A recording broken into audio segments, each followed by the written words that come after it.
Today we will be talking about probability questions with independent events. So the word independent already says that the events that are happening, they do not relate to each other. So they can happen regardless of if the second event is happening or not. And that kind of helps us with calculations as well.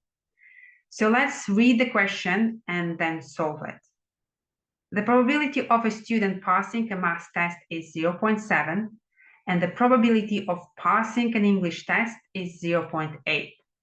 Assume the events are independent. So now first, what is the probability that the student passes both tests?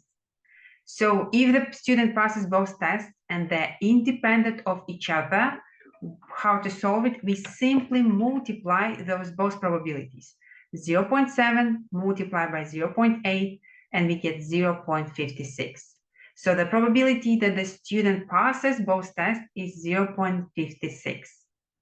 So now number two, what is the probability that the student fails at least one test? So which means if the previous one probability was that the student passes both tests, so everything else would mean the probability of the student fails at least one, maybe even two tests.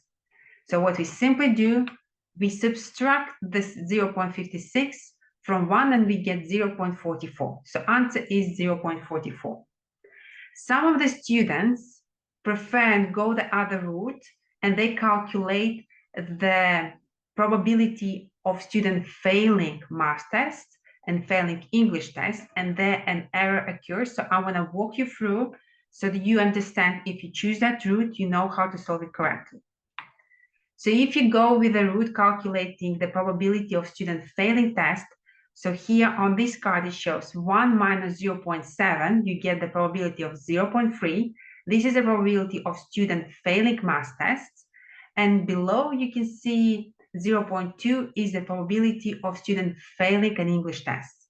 So now, after calculating that, students assume, well, if I calculated the student fails math, or if the student fails English, I can just simply add them. But by adding them, what we get is 0.5.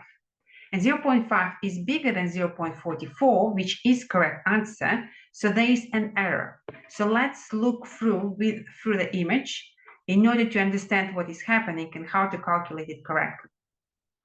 So I've drawn here a square that represents all 4 different possibilities what can happen, because there are 2 tests. So there will be a student who passed both tests.